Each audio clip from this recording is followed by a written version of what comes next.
Olá, seguindo aí nossa aula de teoria da computação, agora vamos falar da máquina com pilhas, certo? Já falamos da máquina de Turing, máquina norma, máquina de Post. E a máquina de Post,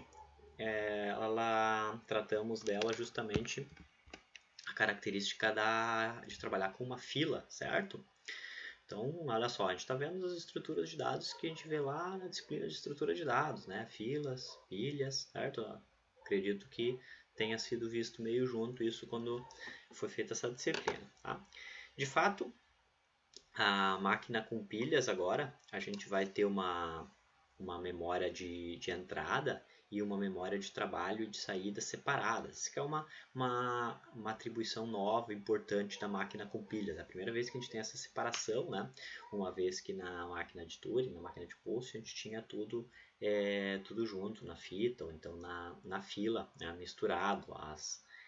Misturado não, né? Mas no mesmo dispositivo, aí essas memórias todas. Né? Então aqui a gente tem uma arquitetura mais interessante no sentido de organizar mesmo, né, a arquitetura do computador. Essa imagenzinha aqui é do livro do Divério Menezes, tá? O robozinho aí com as pilhas, certo? Muito bem.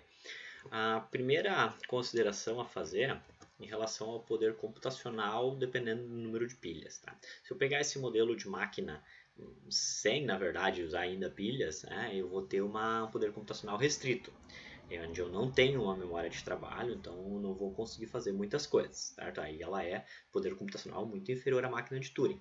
A máquina com uma pilha, que é essa que nós vamos ver aqui, estamos vendo nesse vídeo, ela também tem um poder computacional restrito, certo? Ela não consegue simular uma máquina de Turing. A máquina com duas pilhas, ela já possui o mesmo poder computacional das máquinas de Turing e de Post. Isso então é matematicamente demonstrado isso, e isso é importante para permitir que essa arquitetura aí tenha sucesso. Afinal de contas, ela é tão poderosa quanto uma máquina de Turing, né? Do ponto de vista do poder computacional, não adianta colocar mais pilhas, né? A máquina com mais de duas pilhas não tem o máximo mesmo poder computacional da máquina de duas pilhas, portanto, o mesmo poder computacional da máquina de Turing, certo? Muito bem, quais as partes dessa máquina? Uma variável x, que vai servir como variável de entrada, é o lugar onde a gente escreve a nossa string de entrada, né? A nossa palavra de entrada para ser reconhecida pela máquina, por exemplo, de uma forma bem parecida com a máquina de post, numa fila. Né? E agora a gente tem uma nova variável, a variável y, que são as variáveis do tipo pilha. Nesse primeiro exemplo, uma pilha só, certo? Que vai servir de memória de trabalho, aquelas operações que são feitas durante a execução do programa podem sendo salvas nessa pilha. Né? Lembrando que é uma estrutura de dados do tipo pilha mesmo. Né? É uma estrutura na qual o primeiro elemento que entra, ele é o último a sair. Certo? Não é uma estrutura tão justa quanto a fila, que o primeiro que entra é o primeiro que sai. Né? Na pilha, não. O primeiro que entra fica lá embaixo, vai empilhando outros em cima. Né? E de forma que o último que entrou na pilha é o primeiro a sair, né? Porque você precisa ir desempilhando. Então, só lembrando, né, que a pilha trabalha dessa forma. O Y é a pilha, X é a entrada. O programa, então, vai ser, como sempre, uma sequência finita de instruções, as quais eu vou representar aqui por um diagrama de fluxos. Certo? Cada vértice é uma instrução e elas podem ser de 5 tipos. Tá? Partida, parada, desvio, empilha e desempilha. Vejamos aí, tá uma janelinha aqui, acho que ela estrova menos.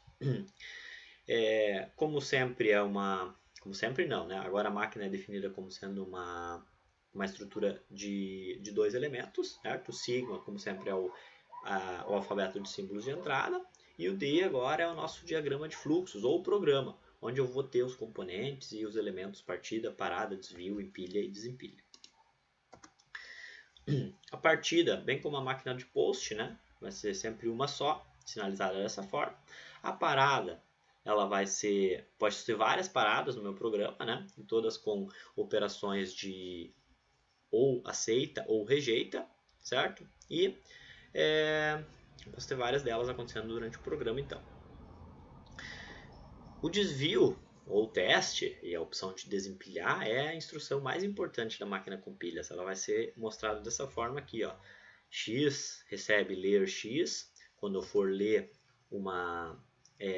um elemento da minha fila, certo? Que é a minha variável X de entrada. Ou YI recebe ler YI quando eu for ler um elemento da minha pilha, desempilhar um elemento, sempre lendo do topo da pilha, certo? O empilha, ele vai trabalhar só com a pilha, a gente nunca escreve nada na fila, tá? Não na máquina com pilha, na máquina de post sim, na máquina com pilha não. Ele vai empilhar esse símbolo que aparecer aqui no fluxograma, no caso o símbolo S, tá? Ele está empilhando o símbolo S, desde que ele pertença ao alfabeto de entrada, empilha ele no topo da pilha, certo? Essa vai ser a instrução de empilhar que vai aparecer. Então aqui temos um exemplo para a gente analisar, olha só. Adianto já para vocês que esse programa aqui ele faz um balanceamento, ou seja, ele vai ver se tenho 3 A's aqui, então eu tenho que ter 3 B's na sequência, ele vai reconhecer a palavra, caso contrário ele não reconheceria, né? E aí para acompanhar essa execução do programa a gente precisa acompanhar agora as duas estruturas de dados, a fila X e a pilha Y, tá bom? Então eu tenho aqui, uma vez informada a entrada para o meu programa, eu vou ter uma fila desse tipo aqui, os 3 A's e os 3 B's, seguido da palavra vazia, tá? Para indicar o final aí da minha sentença de entrada.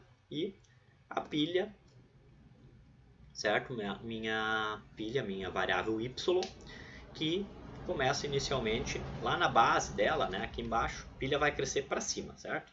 Então ela começa com a palavra vazia, que é o equivalente ao null, se a gente usasse uma estrutura encadeada aí na programação, né? Muito bem, essa pilha aqui eu vou, conforme ela vai modificando, ela vai crescendo aqui para a direita, tá? Não, eu vou só para mostrar o histórico dela, tá? Não, certo? Muito bem, então a primeira, vindo da partida aqui, a primeira instrução que eu tenho é x, ler da minha fila, né? Ler o primeiro elemento da fila, é o A. Então ele vai sair da fila, assim como na máquina de post é uma leitura destrutiva, ele vai remover esse primeiro elemento da minha fila. Ó, removeu, saiu da minha fila e leu um A, certo? Se tivesse lido um B, teria vindo para cá. Se tivesse lido palavra vazia, teria vindo para cá. Mas como leu um A, ele vem para cá. E aqui tem um símbolo de atribuição. Ó. Atribui de empilhar, aliás, tá? De empilhar o valor A. Então, a minha pilha, meu segundo momento, a minha pilha fica assim, certo? Empilhei o A aqui na pilha. E aí volta para cá no fluxo do programa. Aqui ele vai ler novamente a minha fila, leu o A novamente, ó, esse A vai sumir, ó. Leu o A, então desviou para cá e vai empilhar novamente o A. Empilhou mais um A aqui, certo? Isso aqui que eu estou querendo dizer, ó, minha pilha não é uma estrutura bidimensional, não é uma matriz, certo? São só momentos de tempo diferentes. Primeiro instante de tempo, segundo, terceiro, a gente vai acompanhando até o final só prevendo o histórico, tá? Voltei para cá e aí vou ler novamente o X. Eu vou ler esse último A aqui, li ele, é um A, então desviou para cá, vai empilhar um novo A. Empilhou, ficou 3 A's na minha pilha, e desviou para cá. Agora eu vou ler na minha variável de entrada, X, e vou ler esse B aqui, sumiu o B, agora o programa desvia para cá, e aqui ele vai me mandar ler da pilha, certo? Então leia da pilha. Leu da pilha significa desempilhar. Também é uma leitura destrutiva. Desempilha, retira o elemento da pilha, né? Por isso que a minha pilha diminuiu. Li esse primeiro A que estava aqui, ó. E a minha pilha ficou assim. Eu li e o que era mesmo? Era um A. Então o fluxo do programa desvia para cá. Aqui está mandando ler novamente da variável de entrada X. É o que eu faço. Então eu vou ler aqui. Vai ficar só um B, né? Li o X aqui e foi B. Então voltou para cá. Aqui manda ler da pilha.